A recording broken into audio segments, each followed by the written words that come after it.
Le plus souvent, ce qui vous bloque quand vous apprenez le français, c'est ce triangle. J'explique. Vous pouvez apprendre beaucoup de grammaire, beaucoup de vocabulaire et progresser de niveau en niveau. Mais si vous n'étudiez pas l'argot, les contractions et les expressions françaises, il y aura toujours un décalage entre le français que vous apprenez à l'école ou dans un institut et le français que vous entendez dans les films, dans les séries et le français qu'on parle dans la vraie vie, celui que vous entendez quand vous voyagez en France ou bien si vous habitez déjà en France. Mon objectif, c'est donc de réduire cet écart pour vous enseigner un français authentique et quotidien. Avant de commencer, sachez qu'apprendre le français sur YouTube, c'est super. Vous pouvez vraiment vous améliorer. Mais si vous voulez parler, vous devez pratiquer. C'est très important. Donc, si vous devez choisir un seul cours de français, choisissez un cours de conversation. Oui, c'est vraiment ce qui va vous aider à débloquer à l'oral et à prendre confiance en vous quand vous parlez français.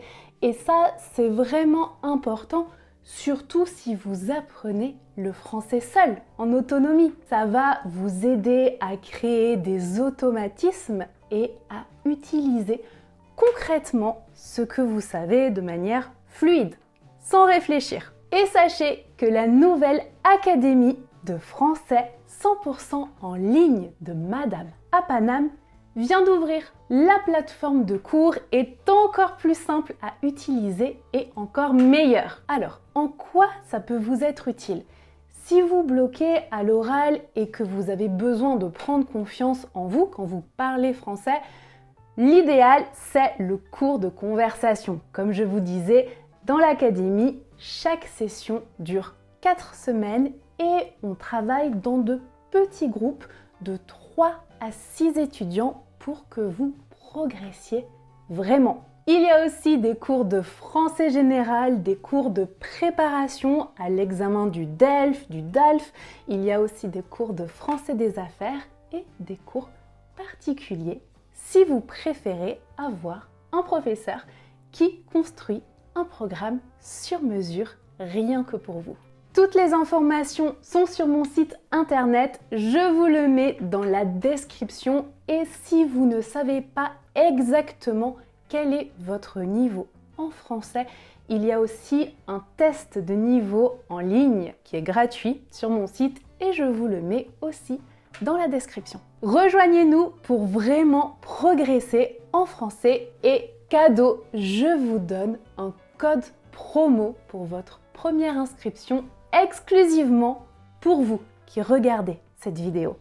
Donc, aujourd'hui, nous allons tester vos connaissances avec 10 expressions que vous devez absolument connaître en français. Je vais vous donner une expression, 3 propositions et vous devez essayer de trouver la bonne définition.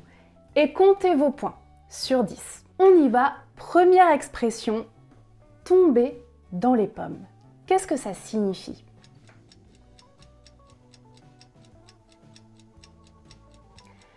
Tomber dans les pommes signifie s'évanouir. Oui, c'est une expression très utilisée en français. Vous devez absolument la connaître parce que vous allez l'entendre. C'est sûr. Alors, par exemple, si je vous dis « Hier, je suis tombée dans les pommes à cause de la chaleur ». Numéro 2, qu'est-ce que signifie raconter des salades?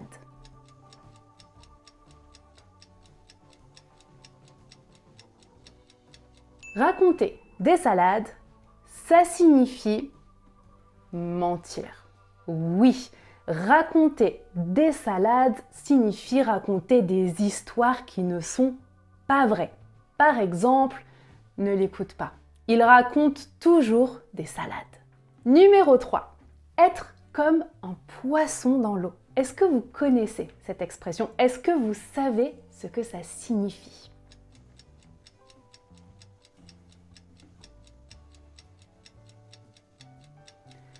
Être comme un poisson dans l'eau signifie se sentir bien. Oui, se sentir dans son élément, dans sa zone de confort. Par exemple, la semaine dernière, nous avons fait une séance photo avec ma famille. Bon.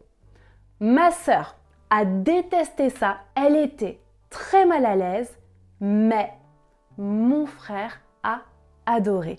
Il était comme un poisson dans l'eau. Donc il était très à l'aise et il a beaucoup apprécié cela. Ça va? Alors, numéro 4, vendre la peau de l'ours avant de l'avoir tué.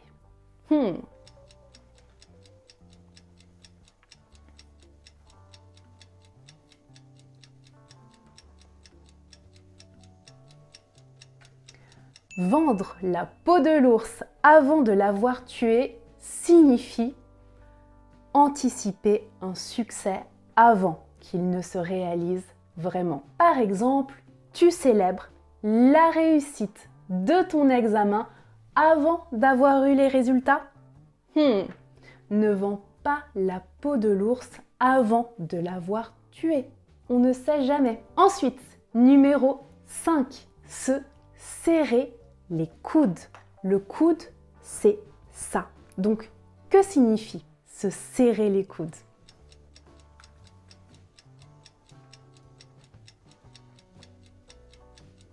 Se serrer les coudes signifie être solidaire. Par exemple, il y a 2 ans, quand le père et la mère d'un ami ont perdu leur travail au même moment, la situation était très compliquée pour toute la famille. Mais ils se sont serrés les coudes et maintenant tout va mieux. Ça va? Alors, on est à la moitié, comptez au point et on continue avec le numéro 6. Avoir un coup de foudre. Ça, c'est une expression très utilisée. En français, vous devez aussi absolument la connaître. Avoir un coup de foudre signifie tomber amoureux soudainement. La foudre, c'est ça. Et par exemple, cette comédie romantique qui est un classique et que vous connaissez très probablement s'appelle Coup de foudre à Notting Hill en français. Je vous donne un exemple. Demain, je vais au mariage de ma meilleure amie. Elle et son fiancé ont eu un coup de foudre quand ils se sont rencontrés. Donc, ils sont tombés amoureux immédiatement. Numéro 7. Avoir du pain sur la planche. Le pain, vous connaissez. La planche, c'est ça. Et avoir du pain sur la planche, qu'est-ce que ça veut dire?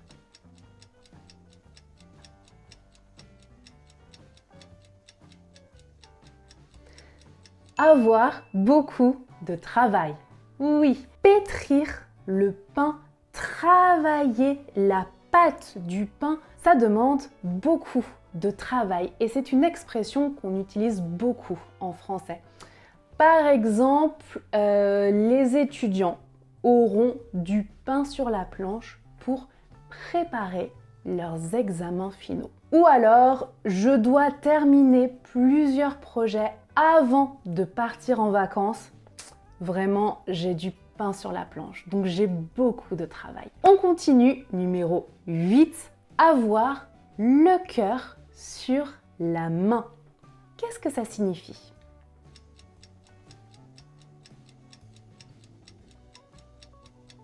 La bonne réponse est être généreux ou être généreuse au féminin.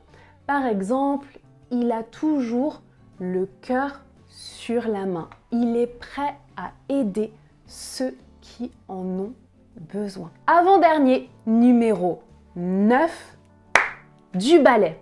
Juste du balai. Un balai, c'est ça. Et du balai, qu'est-ce que ça signifie? La bonne réponse est partir, s'en aller, et particulièrement pars, va-t'en, comme un ordre. Donc, ces verbes s'utilisent à l'impératif. Pars, va-t'en, du balai, ça a exactement le même sens. Par exemple, son colocataire paie toujours le loyer en retard. Fatigué de la situation, il a décidé de dire du balai, au revoir. Donc, il ne lui a pas demandé de nettoyer l'appartement avec un balai, hein.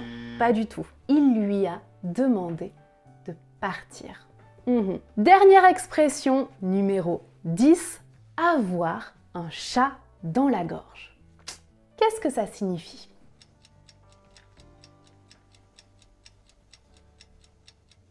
Avoir un chat dans la gorge signifie avoir la voix enrouée, ce qui signifie que vous ne pouvez pas beaucoup parler parce que vous êtes malade, par exemple. Votre voix n'est pas claire, votre gorge est irritée.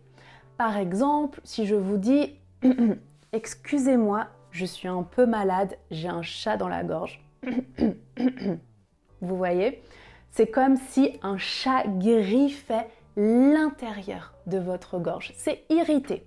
Dites-nous dans les commentaires combien de points vous avez obtenus sur 10 et pour continuer de pratiquer votre français et être guidé par des professeurs diplômés et expérimentés, rejoignez l'Académie de français en ligne de Madame à Paname. Toute l'équipe de professeurs et moi serons ravis de vous accueillir. Le lien est dans la description.